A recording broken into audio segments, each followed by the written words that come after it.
Hi hello.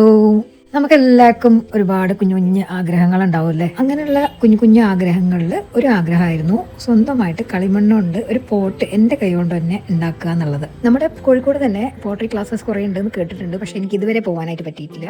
അപ്പൊ എല്ലാത്തിനും അതിൻ്റെതായ സമയമുണ്ട് ദാസ എന്ന് പറഞ്ഞ പോലെ. അപ്പൊ ഇത്തവണ ബാംഗ്ലൂർ പോയ സമയത്ത് ഞാൻ ആ ആഗ്രഹം സാധിച്ചെടുത്തിട്ടോ. ബാംഗ്ലൂർ ഒരു പോട്ടറി ടൗൺ തന്നെ ഉണ്ട്. ബാംഗ്ലൂർ ഈസ്റ്റ് റെയിൽവേ സ്റ്റേഷന്റെ അണ്ടർപാസിന്റെ അടുത്തായിട്ടാണ് ഈ ഒരു പോട്ടറി ടൗൺ ഉള്ളത്. ഞങ്ങളവിടെ എത്തിയപാടെ ആദ്യം ചെയ്തത് അവിടേക്ക് നടന്ന് കാണുക എന്നുള്ളതാണ്. അവിടെ ഷോപ്സിന്റെ ബാക്കിൽ തന്നെയാണ് അവരുടെ വീടുകൾ എന്നാണ് തോന്നുന്നത്. ഒരുപാട് ഷോപ്സ് ഉണ്ട് കേട്ടോ, എല്ലായിടത്തും എല്ലാ ടൈപ്പിലുള്ള പോട്ട്സും അതുപോലെ തന്നെ ഇന്റീരിയർ ഡെക്കറേറ്റീവ് ഐറ്റംസും അങ്ങനെയുള്ള ഒരുപാട് കാര്യങ്ങൾ ഉണ്ടാക്കി വെച്ചിട്ടുണ്ട്. ചിലത് പച്ചയാണ്, ചിലത് ഉണങ്ങിയിട്ടുണ്ട്, ചൂളയ്ക്ക് വെക്കാനായിട്ടുള്ളതുണ്ട്, ചിലത് ചൂളയ്ക്കൊക്കെ വെച്ച് ഡെക്കറേറ്റ് ഒക്കെ ചെയ്ത് വെച്ചതുണ്ട്. ഇത് നമ്മൾ കാണുന്ന ചട്ടികളൊക്കെ വേവിച്ചെടുക്കുന്ന ചൂളയാണ് കേട്ടോ. അതിന്റെ ഡീറ്റെയിൽസ് ഒക്കെ ഞാൻ ലാസ്റ്റിൽ പറഞ്ഞുതരാം കേട്ടോ. മറ്റ് ഒരിടത്തും കാണാത്ത അത്ര വെറൈറ്റി ഐറ്റംസ് ഉണ്ട് കേട്ടോ ഇവിടെ. പോട്ടറീസ് കൂടാതെ നമ്മുടെ ലാംപ് ഷെയ്ഡ്സ് പോലത്തെ, പിന്നെ നല്ല വിൻഡ് ചൈൻസ് ഉണ്ട്, പിന്നെ നമ്മുടെ തന്തൂരി സ്റ്റൗ പോലെയുള്ള ഐറ്റംസ് ഉണ്ട്. അങ്ങനെ പറഞ്ഞാൽ തീരാത്ത അത്ര ഐറ്റംസ് ഉണ്ട്. ക്ലാസ്സിന് പോവാം, പോയി നോക്കാം. കുറച്ച് ആൾക്കാരൊക്കെ ഓൾറെഡി അവിടെ ചെയ്യുന്നുണ്ട്. വെയിറ്റിംഗ് ടൈം ഉണ്ടാവുമെന്ന് അറിയില്ല, ഇല്ലെങ്കിൽ പോയി ചെയ്യാം. ഞങ്ങൾ അവിടെ ചെല്ലുന്ന സമയത്ത് തന്നെ അവിടെ നല്ല തിരക്കാണ്. ഇഷ്ടംപോലെ ആളുകൾ അവിടെ വെയിറ്റ് ചെയ്യുന്നുണ്ട്, ചെയ്യാനായിട്ട് വെയിറ്റ് ചെയ്യാണ്, ക്യൂ ആണ് കേട്ടോ. അപ്പം ഞങ്ങൾ പോയ ഷോപ്പ് നേരെ ആ ഒരു മുൻഭാഗത്ത് തന്നെയുള്ള ഫസ്റ്റ് ഷോപ്പാണ്, ഗംഗാധരൻ ആൻഡ് സൺസ് എന്നുള്ള ഷോപ്പിൽ. അവിടെ അവർ ഈ ഒരു സ്പിന്നിങ് വീൽ വെച്ചിട്ടുള്ളത് ഒരു മോഡലായിട്ട് ജോയിൻ ചെയ്തിട്ടാണ് കേട്ടോ. അപ്പോൾ അതിങ്ങനെ സ്പിൻ ചെയ്യുന്നുണ്ട്. അതിലാണ് ഇവർ കളിമണ്ണ് വെച്ചിട്ട് അത് സ്പിൻ ചെയ്യുമ്പോൾ പോട്ട്സ് ഉണ്ടാക്കുന്നത്. അവിടെ ഒരുപാട് വെറൈറ്റി പോട്ട്സ് ഉണ്ടാക്കി വെച്ചിട്ടുണ്ട് കേട്ടോ. ഇതൊക്കെ അൺബേക്ക്ഡ് ആണ്. ഇനി ഇതൊക്കെ ബേക്ക് ചെയ്തെടുക്കണം, ചൂളയ്ക്ക് വെച്ചെടുക്കണം. അപ്പം നമ്മൾ ആദ്യം ഏതൊക്കെ ഐറ്റംസ് ഉണ്ട് എന്നൊക്കെ നോക്കി വെച്ചിട്ടോ. എന്നിട്ട് നമുക്കിതൊന്ന് സെലക്ട് ചെയ്തിട്ട് നമുക്ക് ആ പറയുന്ന ആ പോട്ട് അവർ നമ്മളെ കൊണ്ട് തന്നെ കൈ പിടിച്ചിട്ട് ഉണ്ടാക്കിച്ച് തരും. പോട്ട്സ് ഉണ്ടാക്കാനായിട്ട് ഇവർ ഉപയോഗിക്കുന്നത് നല്ല സോഫ്റ്റ് ക്ലേ ആണ് കേട്ടോ, കളിമണ്ണ്. അങ്ങനെ ഞങ്ങളുടെ ടേൺ എത്തിയിട്ടുണ്ട്. അപ്പം ആദ്യം അവർ മണ്ണ് നന്നാക്കി കുഴച്ച് മിക്സ് ചെയ്തിട്ട് ഈ വീലിൻ്റെ മേലേക്കായിട്ട് അങ്ങോട്ട് വെച്ച് കൊടുക്കുകയാണ് ചെയ്യുന്നത്. എന്നിട്ട് നന്നായിട്ട് പ്രസ് ചെയ്ത് ആ സ്പിന്നിങ് വീലിൻ്റെ മേലെയായിട്ട് അമർത്തി വെക്കുകയാണ് ചെയ്തത്, അടിച്ച് അമർത്തി വെക്കുക. പിന്നെ മോട്ടർ ഓൺ ചെയ്ത് ആ സ്പിൻ ചെയ്യാൻ തുടങ്ങുന്നുണ്ട്. അപ്പോൾ അതിലേക്ക് കൈ വെച്ച് അതൊന്ന് അമർത്തി സെറ്റാക്കി എടുക്കുകയാണ് ചെയ്യുന്നത്. പിന്നെ അതിൻ്റെ ശേഷമാണ് അവർ കുറച്ച് വെള്ളം എടുത്തിട്ട് അതിന് മേലെ ചെറുതായിട്ട്, ഒരുപാട് വെള്ളമൊന്നുമില്ല, കുറച്ച് വെള്ളം എടുത്ത് ഒഴിച്ചു കൊടുത്തിട്ട് ഒന്ന് പ്രസ് ചെയ്തെടുത്തതിന് ശേഷം അവർ സ്ലോലി അത് കൈ കൊണ്ട് പൊക്കി മുകളിലേക്ക് ആക്കുകയാണ്. എന്നിട്ട് മുകൾ ഭാഗം ചെറുതായിട്ടൊന്ന് ഫ്ലാറ്റ് ആക്കി ചെയ്യുന്നുണ്ട്. അതിന് ശേഷമാണ് നമ്മളെ അവിടെ പ്ലോട്ട് ഉണ്ടാക്കാനായിട്ട് അവിടെ ഇരുത്തുന്നത്. ഫസ്റ്റ് ഞാനാണ് കേട്ടോ ഇരിക്കുന്നത്. അപ്പം അത് ആദ്യമായിട്ട് കൈ ഒന്ന് നനച്ചതിന് ശേഷം നമ്മളോട് അതിൻ്റെ മുകൾ ഭാഗത്ത് വിരൽ വെച്ച് ഒന്ന് ചെറുതായിട്ട് പ്രസ് ചെയ്യാനാണ് പറയുന്നത്. നമുക്ക് കാണുമ്പം ഇത് ഭയങ്കര ഈസി ആയിട്ട് ചെയ്യുന്ന പോലെ തോന്നുമെങ്കിലും നമ്മളത് ചെയ്ത് തുടങ്ങുമ്പോഴാണ് അത് കുറച്ച് ടഫാണ്, ഒരുപാട് പ്രാക്ടീസ് ആവശ്യമുള്ളതാണ്. അവർ വർഷങ്ങളായിട്ട് ചെയ്യുന്നതുകൊണ്ടാണ് കേട്ടോ അങ്ങനെ ഈസി ആയിട്ട് നമുക്ക് തോന്നുന്നത്. പക്ഷെ നമ്മൾ കൈകൊണ്ട് ചെയ്യുന്ന സമയത്താണ് അത് കുറച്ച് ബുദ്ധിമുട്ടുള്ള പരിപാടിയാണ് എന്നുള്ളത് നമുക്ക് മനസ്സിലാവുന്നത്. പോട്ട് ഉണ്ടാക്കുന്ന സമയത്ത് നമ്മുടെ തമ്പ് കുറച്ച് സ്ട്രെയിറ്റ് ആയിട്ടാണ് വെക്കേണ്ടത്. ഞാൻ ചെറുതാക്കി ബെൻഡാക്കിയതുകൊണ്ട് പോട്ട്സിൻ്റെ ഷേപ്പ് മാറി വരുന്നുണ്ട്. അതിന് ശേഷം അവരെനിക്ക് പറഞ്ഞു തന്നു തമ്പ് സ്ട്രെയിറ്റ് ആയിട്ട് വെക്കാനായിട്ട്. അങ്ങനെ ചെയ്തു വന്നപ്പോൾ പിന്നെ അങ്ങോട്ട് ശരിയായിട്ടോ. ഞാനാണെങ്കിൽ ഭയങ്കര സീരിയസ് ആയിട്ടാണ് ടച്ച് നോക്കി പഠിക്കുന്നത്.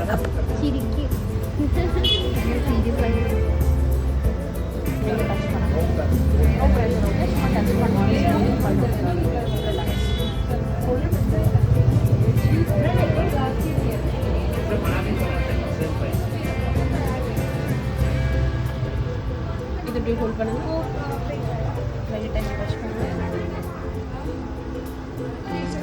இப்படி ஹோல்ட் பண்ணுங்க, ஜஸ்ட் ஒரு புஷ் ஸ்லோவா.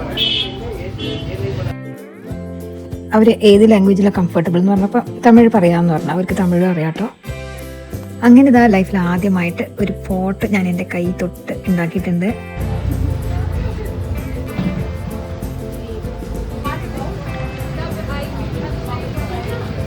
ഞാനൊരു പോട്ട് ഉണ്ടാക്കിയിട്ടോ.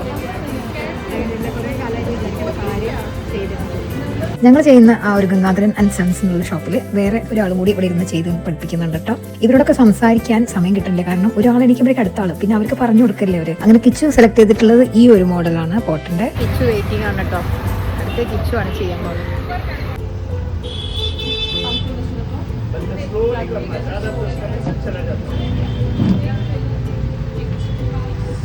ഒരുവിധം ഷേപ്പായി കഴിഞ്ഞു കിച്ചുവിൻ്റെ പോട്ട്. ഇനി അതൊരു ചെറിയൊരു ബൾജിങ് കൊടുക്കാനുണ്ട്, ഒരു ബെൻഡ്. അങ്ങനെയാണ് അവരുടെ ആ പോട്ടിൻ്റെ ഡിസൈന്. അതാണ് ഇനി അടുത്തതായിട്ട് ചെയ്യാൻ പോകുന്നത്. പിന്നെ അതിന് ശേഷം അത് ഡ്രൈ ആയിട്ട് അതിൽ ടെഡി ബിയർ പോലെ ചെയ്യാന്നുള്ളതാണ്. ആ രീതിയിലുള്ളൊരു പോട്ടാണ് കിച്ചു കാണിച്ചു കൊടുത്തിട്ടുള്ളത്. ഇവിടെ പോട്ടറി പഠിപ്പിക്കുന്ന ഒരുവിധം എല്ലാവർക്കും ഇംഗ്ലീഷും ഹിന്ദിയും ഒക്കെ അറിയുന്നുണ്ട് കേട്ടോ. നമ്മുടെ ഇന്ത്യൻ്റെ തന്നെ ഒരുപാട് ഭാഗങ്ങളിൽ നിന്നിട്ടുള്ള ആൾക്കാർ വന്ന് പഠിക്കുന്നുണ്ട് എന്നുള്ളത് നമുക്ക് ഇതിൽ തന്നെ മനസ്സിലാക്കാം. ചിലപ്പം ഫോറിനേഴ്സും വരുന്നുണ്ടാവും. അപ്പോൾ അവർക്ക് ഇനിയും ലാംഗ്വേജസ് ഒക്കെ അറിയാൻ മതിയാവുമെന്നാണ് എനിക്ക് തോന്നുന്നത്. അങ്ങനെ ഈ രീതിയിലാണ് കേട്ടോ ആ ഒരു പോട്ടിൻ്റെ ആ നടുഭാഗത്തായിട്ട് ഒരു ചെറിയ കേവ് കൊടുക്കുന്നത്. അപ്പോൾ ആ ഒരു കേവ് കൊടുത്തു കഴിഞ്ഞപ്പോൾ തന്നെ നല്ല ഭംഗിയായി ഷേപ്പ് ഒരുപാട് വ്യത്യാസം വന്നു കേട്ടോ. ഇനി അത് നന്നാക്കി ഷേപ്പ് ചെയ്തിട്ട് അവർ കട്ട് ചെയ്തെടുക്കാനായിട്ട് പോവുകയാണ് കേട്ടോ. അങ്ങനെ കിച്ചു ഉണ്ടാക്കിയിട്ടുള്ള പോട്ട് റെഡി ആയിട്ടുണ്ട്. അത് അവളുടെ കയ്യിലേക്ക് തന്നെ കൊടുത്തു. കുറച്ചും കൂടി തിക്നെസ് ഉള്ളതുകൊണ്ട് അതങ്ങനെ എടുത്തിട്ട് ഡ്രൈ ആവാനായിട്ട് പുറത്തേക്ക് കൊണ്ടുപോയി വെക്കുകയാണ്.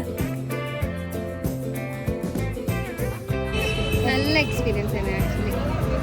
ലൈക്ക് ഭയങ്കര ക്രീമി, ഭയങ്കര സാറ്റിസ്ഫാക്ടറി ഫീലിംഗ്.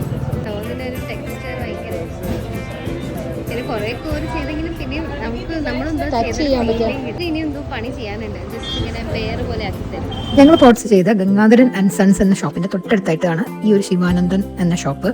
അവിടെ നല്ല തിരക്കുണ്ട്.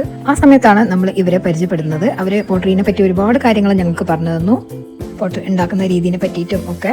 അപ്പോൾ അപ്പോഴേക്കും അവർക്ക് ആൾ വെയിറ്റിംഗ് ആണ് ഉണ്ടാക്കി കൊടുക്കാനായിട്ട്. അപ്പോഴാണ് കേട്ടോ ഈ ഒരു ഐറ്റം ഞാൻ ശ്രദ്ധിക്കുന്നത്. നമ്മൾ പോട്ട് ഉണ്ടാക്കുന്ന രീതിയിൽ നിന്ന് കുറച്ച് വ്യത്യസ്തമായിട്ട് മോൾ ഭാഗം കവർ ചെയ്തിട്ടാണ് ഇത് ഉണ്ടാക്കുന്നത്. ഇതാണ് കേട്ടോ ഈ പോട്ടറി ക്ലാസ്സിന്റെ നമ്പറും ഡീറ്റെയിൽസും. നിങ്ങൾ ആരെങ്കിലും ഈ വ്ളോഗ് കാണുന്ന സമയത്ത് ഇത് ചെയ്യാൻ പഠിക്കാനായിട്ട് ഒരു മോഹം തോന്നുകയാണെങ്കിൽ നിങ്ങൾക്ക് തന്നെ അവരെ കോൺടാക്ട് ചെയ്യാം. എൻ്റെ പോട്ട് ഞാൻ ചെയ്ത പോട്ട് ഇതിപ്പോൾ നമ്മൾ സൺലൈറ്റ് നേരെ കിട്ടാൻ വേണ്ടി എനിക്ക് തോന്നുന്നു ഇനി മഴയാണ് വരാൻ പോകുന്നത്. കാണിച്ചത് സ്കൈ നല്ല മഴക്കാറുണ്ട്. വെയിലൊക്കെ പോയിട്ട് മഴയായിരിക്കും. അതിന്റെ മുന്നേ കുറച്ച് ട്രൈ ചെയ്യാൻ ഇതിൻ്റെ മേലെ ഇതേപോലെ ഡിസൈൻസ് ചെയ്ത് തരാമെന്ന് പറഞ്ഞു. ഞാൻ റെഫറൻസ് കൊടുത്തത് ഈ ഫോട്ടോ. സോ അതേപോലെ എക്സാക്ട്ലി അല്ലെങ്കിലും കൈൻഡ് ഓഫ് അതുപോലെ ചെയ്തു തരാമെന്നാണ് പറഞ്ഞത്. സത്യം പറഞ്ഞാൽ ഇവരെ കാണുന്ന സമയത്ത് നമുക്ക് ഈ തമിഴ് മൂവീസിലൊക്കെ ഉള്ള ഒരാളുടെ ഫേസ് പോലെ ഒരു റിസംബ്ലൻസ് തോന്നിയിട്ട് എനിക്ക്. இது 7th ஜெனரேஷன் ஒர்க் மேடம். நான் வந்து 38 வருஷமாக பண்ணியிருக்கேன். பிரகாஷ். ഇവർ കുറേ പോട്ടറി ഡെക്കറേറ്റീവ് പോട്ടറി ഐറ്റംസും ഉണ്ടാക്കുന്നുണ്ട് കേട്ടോ. ഒരു ഔല്, അതുപോലെ തന്നെ ചെറിയ ഹട്ട്സ്, അങ്ങനെയുള്ള കുറേ ഐറ്റംസ് അതൊക്കെയാണ് ഇപ്പോൾ ഇവർ ചെയ്തുകൊണ്ടിരിക്കുന്നത്.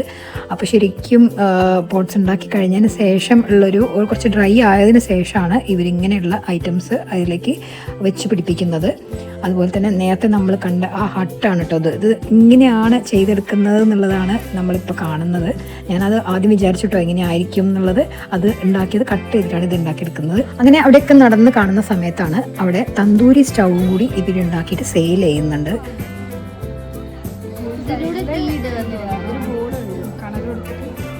ഡ്രമ്മിൻ്റെ ഉള്ളിൽ ഇങ്ങനെ തേച്ചിട്ട് വേവിച്ചെടുക്കുക. ഇവിടെ ഇപ്പോൾ വലിയ ബിരിയാണി ഞങ്ങൾ അവിടെ നിൽക്കുന്ന സമയത്ത് തന്നെ തന്തൂരി സ്റ്റൗവിൻ്റെ സെയിലും നടക്കുന്നത്. ഇനി ഇവർ ഉണ്ടാക്കിയിട്ടുള്ള പോട്ട്സ് ഒക്കെ എങ്ങനെയാണ് ബേക്ക് ചെയ്തെടുക്കുന്നത് നമുക്ക് കാണാം. അതിനായിട്ട് ആണ് ഈ ചൂള ഇവർ ഉപയോഗിക്കുന്നത്. ഒരു റിങ് പോലെ അല്ലെങ്കിൽ ഒരു കിണറിൻ്റെ രൂപത്തിലുള്ള ഒരു റിങ് പോലെ മണ്ണ് കട്ട കൊണ്ട് അവർ ഉണ്ടാക്കിയിട്ടുണ്ട്. എന്നിട്ട് അതിൻ്റെ അടിഭാഗത്ത് ഗ്രില്ല് വെച്ചിട്ട് അതിൻ്റെ താഴെയായിട്ട് അവർ കണലിൽ കത്തിച്ചു കൊടുക്കുകയാണ് ചെയ്യുന്നത്. അതിൻ്റെ റിങ്ങിൻ്റെ ഉള്ളിൽ ഫുള്ള് അവർ മൺപാത്രങ്ങൾ ഉണങ്ങിയിട്ടുള്ള നല്ല ഹാർഡായിട്ട് ഉണങ്ങിയിട്ടുള്ള മൺപാത്രങ്ങൾ അടുക്കി കൊടുത്ത് അത് ആദ്യം പുകയിട്ടിട്ട് പിന്നീട് നല്ലോണം കത്തിച്ച് ചുട്ടെടുക്കുകയാണ് അവർ ചെയ്യുന്നത്. അങ്ങനെയാണ് കേട്ടോ ഇതിന് റെഡ് കളർ കിട്ടുന്നത്. അല്ലാതെ അതിൽ പെയിൻറ്റ് ചെയ്തിട്ടൊന്നുമല്ല, ഓട്ടോമാറ്റിക്കലി അത് റെഡ് കളറായി വരും. ഇതെങ്ങനെയാണ് ചെയ്യുന്നതെന്ന് എങ്ങനെ മനസ്സിലായി എന്ന് ചോദിക്കുകയാണെങ്കിൽ ഞങ്ങൾക്കും ഇതുപോലെ ബ്രിക്സിൻ്റെ കമ്പനി ഉണ്ട്, ഹോളോ ബ്രിക്സിൻ്റെയും. അപ്പോൾ അതിൻ്റെ ഡീറ്റെയിൽസ് വേണമെങ്കിൽ നിങ്ങൾക്ക് എൻ്റെ പേജിൽ തന്നെ നിഷ പ്ലീസ് വേൾഡിൽ ഹോളോ ബ്രിക്സ് എന്ന് ടൈപ്പ് ചെയ്യുകയാണെങ്കിൽ നിങ്ങൾക്ക് കാണാനായിട്ട് പറ്റും. അപ്പോഴേക്കും ഇതാ കിച്ചുവിൻ്റെ പോട്ട് ഒരുവിധം ഡ്രൈ ആയിട്ടുണ്ട്. അപ്പോൾ അവർ ബെയറിൻ്റെ ആ ഒരു കണ്ണും മൂക്കൊക്കെ അതിലേക്ക് ഒട്ടിച്ച് കളിമണ്ണ് കൊണ്ട് തന്നെ ഒട്ടിച്ച് പിടിപ്പിക്കുകയാണ് ചെയ്യുന്നത്. എന്നിട്ട് ഞങ്ങൾക്ക് ഇത് ബോക്സിലാക്കി തന്നു കേട്ടോ. ഞാനുണ്ടാക്കിയ ബൗള് ഞാൻ പാക്ക് ചെയ്തെടുക്കുകയാണ്. വീട്ടിൽ കൊണ്ടുപോയിട്ട് അവരിങ്ങനെ ഒരു ബോക്സിലാക്കി തരും. നമുക്ക് വീട്ടിലും കൊണ്ടുപോകാം. നമ്മൾ കുറച്ച് ദിവസം ഇതാക്കിയിട്ട് വേവിച്ചെടുക്കണം അല്ലേ, ഉണക്കിയെടുത്തിട്ട് വേവിച്ചെടുക്കണം. നമുക്ക് തന്നെ വീട്ടിൽ തന്നെ ചൂടുള്ളതുകൊണ്ട് ട്രൈ ചെയ്യാം. ഇത് ഞാൻ ബാംഗ്ലൂർ തന്നെ വെക്കാം. ഇത് അമ്മ പറ്റിയാൽ കൊണ്ടുപോകാം, അല്ലെങ്കിൽ അടുത്ത വർഷം ഡ്രൈ ആയിട്ട് കൊണ്ടുപോകാം.